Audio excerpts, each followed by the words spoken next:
engenheiros agrônomos que foram para a Embrapa. Dirceu, em que momento você foi para a Embrapa e como se deu essa chegada na Embrapa? Olha, essa chegada na Embrapa, isso foi em final de 73, uma equipe da Embrapa foi até a universidade e, baseado nos scores de nota dos alunos, eles convidaram os primeiros alunos para uma entrevista e testes em Brasília. E eu estava me preparando no final da faculdade para ser autônomo, a trabalhar com escritório de planejamento e desenvolvimento rural. Mas aí acabei indo a Brasília, fazendo os testes e sendo convidado a assinar contrato com a Embrapa.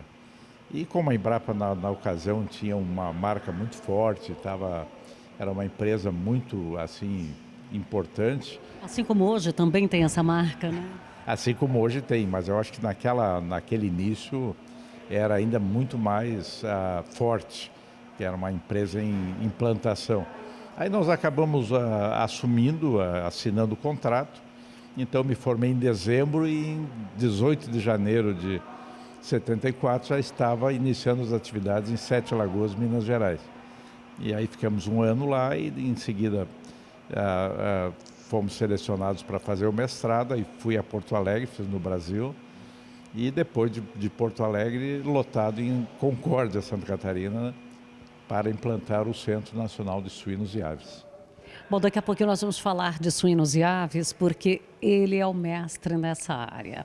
Agora, o Walter Peters, vamos lá, em que momento, como é que foi também a sua entrada na Embrapa?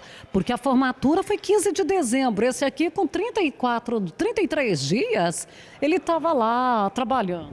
Não, a minha história já foi um pouco diferente, né? Então, nós formamos todo mundo junto, né? É um grupo muito bom que você já viu. Todo mundo veio das origens de colonos, né? A gente não teria nem oportunidade de estudar, talvez, né? Se não fosse aquele incentivo de governo e coisa assim, né? Então a gente formou, né, junto, foi uma felicidade muito grande. E cada um foi procurar seu espaço no mundo, no Brasil. No meu caso, eu fiz um concurso para a Secretaria de Agricultura do Estado do Paraná. E passei nesse concurso e fui trabalhar numa área meio de extensão e fomento da Secretaria no município de Maringá. Eu fiquei um ano e pouco na Secretaria e em 75 foi criado, mudou todo o sistema do agro, do sistema de agricultura, de pesquisa, essas coisas todas dentro do Estado do Paraná e criou-se alguns institutos específicos, como no caso do próprio IAPAR. Aí o IAPAR, ele assumiu todas aquelas estações experimentais e os trabalhos, principalmente mais da área de pesquisa e produção, né, de produtos, vou dizer, novos produtos, novas pesquisas. E quem trabalhava na área de extensão, que nem eu, foi mais para a Emater, no caso. Então teve essa divisão, só que eu não fui para a Emater. Eu fui convidado, eu não sei porquê, por indicação também dos colegas meus, do meu chefe lá em Maringá, para fazer uma entrevista no IAPAR, que eles estavam precisando de gestor para cuidar da estação experimental. Seria tipo um capataz de uma fazenda experimental, vamos assim dizer. E eu não sei porque o pessoal achou que eu tinha um dom, assim, eu tinha essas características e por acaso deu certo. Aí eu tive em 3 estações lá do IAPAR, né, nesse período, e o que me destacou e que eu aprendi muito, que foi meu aprendizado, que a gente tem o aprendizado da escola e tem o aprendizado depois profissional, que foi o IAPAR que me deu. Por causa da estrutura que tinha, existiam pesquisadores mais antigos que vieram de outros centros, e principalmente em Vila Velha e Ponta Grossa, que era a maior estação experimental do IAPAR. Ali eu fazia toda a parte de gestão, né, inclusive parte financeira, tudo, claro que tinha equipe, e dava apoio à pesquisa que era montada pelos pesquisadores que estavam em Londrina, que o IAPAR era em Londrina. E outra atividade muito grande que tinha lá era a parte de sementes. Então, eu me dediquei muito à semente. E semente já ia mais para a parte de produção. E eu sempre gostei dessa parte mais de produção. E a gente fazia sementes básicas de todos os produtos que o IAPAR tinha para o estado como um todo. Então, isso aí fortaleceu o sistema de produção de sementes no estado, que já tinha uma certificação, que tinha normas e padrões que a gente participou junto. E eu, embora na fazenda, eu participava de eventos técnicos nessa área de sementes. Foi quando que a própria Embrapa, que também tinha um trabalho lá em Ponta Grossa, dessa área de sementes também. E, no fim, acabou que esse grupo da Embrapa aqui, em algumas atividades, algumas produções, a gente era até meio concorrente, sabe? Porque fazia a mesma variedade, tá? E a gente se tornou muito amigo e foi também, assim, tipo, indicado, citado para quando, no ano de 1980, a Embrapa estava criando um escritório, alguma coisa de sementes para o estado do Mato Grosso, que estava começando a agricultura em 80, né? Então era o início da agricultura e não tinha um apoio tecnológico maior. Então foi esse motivo meu que eu fui a Brasília fazer uma entrevista com a chefia dessa área e de lá eu saí contratado, né? E daí comecei uma missão muito específica, eu também aceitei porque a missão era clara, né? E eu passei esses quase 40 anos, né, lá no Mato Grosso, dedicando para esse tipo de coisa, e com os produtores que foram meus parceiros no decorrer desses anos todos. E então a gente conseguiu, por interesse de todos, que ninguém tinha vamos dizer, uma receita pronta, conseguimos ir implantando coisas e abrindo caminhos, né, e trazendo apoiamentos para o pessoal que estava se estabelecendo lá. E hoje você sabe o Mato Grosso, a realidade que é, né, em termos de agricultura e tudo, e que a gente conseguiu, com esse trabalho, com esses contatos, até com a área política também, da gente conseguir evoluir e trazer as tecnologias todas, né, e criar as entidades. Eu tenho uma satisfação muito grande lá também, de eu ter participado da criação, de estar junto de quase todas as grandes entidades do agro no Mato Grosso que tem. Começou a primeira coisa, a Associação dos Engenheiros Agrônomos em Rondonópolis, o fortalecimento depois e a criação da Prosmate, que é o produtor de semente. Aí a gente estava junto na criação da ProSoja, aí da própria Sicredi, né, que foi em 90, eu faço parte daquele grupo que criou a Sicredi.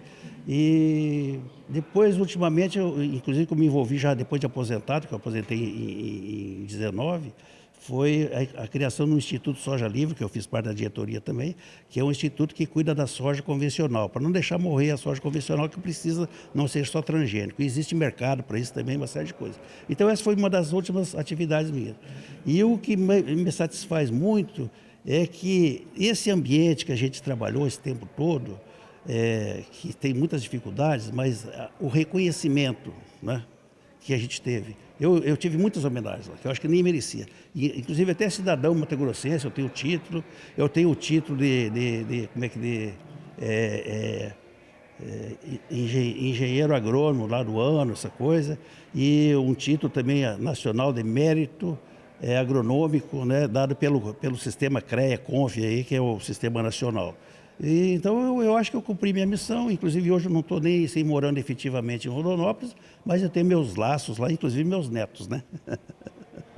E se recebe, pode ter certeza que os merece, eu não tenho dúvida disso. Suínos e frangos. Antigamente, quando se falava, não eram nem os suínos, eram os porquinhos que cada um criava, né? Os frangos eram uma criação que eu digo que ela não chegava a ser comercial, ela era quase que extrativista, porque conforme era para sobrevivência em casa, e depois se transformou num mundo econômico e que se torna um fator integrante na balança comercial do Brasil. Não, exatamente. Especialmente o frango, né, comercial, ele teve um desenvolvimento vertiginoso. Então, em 50 anos, o Brasil saiu de uma produção artesanal, de fundo de quintal, para essa potência que é hoje, né, o segundo maior produtor mundial e o maior exportador de carne de frangos, né, internacionais. E suinocultura, até recentemente, ela tinha um crescimento mais lento, mas agora com a crise que ocorreu na China, houve um estímulo muito grande e o Brasil está tendo taxas de crescimento bastante elevadas e também crescimento das exportações. Então, essas cadeias produtivas que agora estão se espalhando pelo Brasil, elas têm uma importância muito grande onde se estabelecem as indústrias. Ela agrega muita renda, é uma cadeia longa, uma cadeia complexa, e nós fizemos um trabalho um tempo atrás, identificando o desenvolvimento regional com a presença da suinocultura e avicultura. E notamos que onde essas cadeias se estabeleceram, por exemplo, Concórdia, que a suinocultura e a avicultura estão lá há 60 anos, Concórdia é a primeira cidade em qualidade de vida de Santa Catarina e a oitava do Brasil, e atribuído a essa cadeia produtiva, que gera muita renda, muito emprego, muito imposto, e isso aí se transforma em desenvolvimento de qualidade de vida. Então, e a Embrapa teve uma participação muito grande, especialmente lá atrás, quando as indústrias ainda não estavam tão aparelhadas e com equipes também técnicas muito competentes, ela auxiliou muito a implantação e o desenvolvimento da suinocultura e da avicultura brasileira. E você vê ainda que nós temos aí um caminho de investimento em pesquisa, em tecnologia, para termos maior produção, maior produtividade?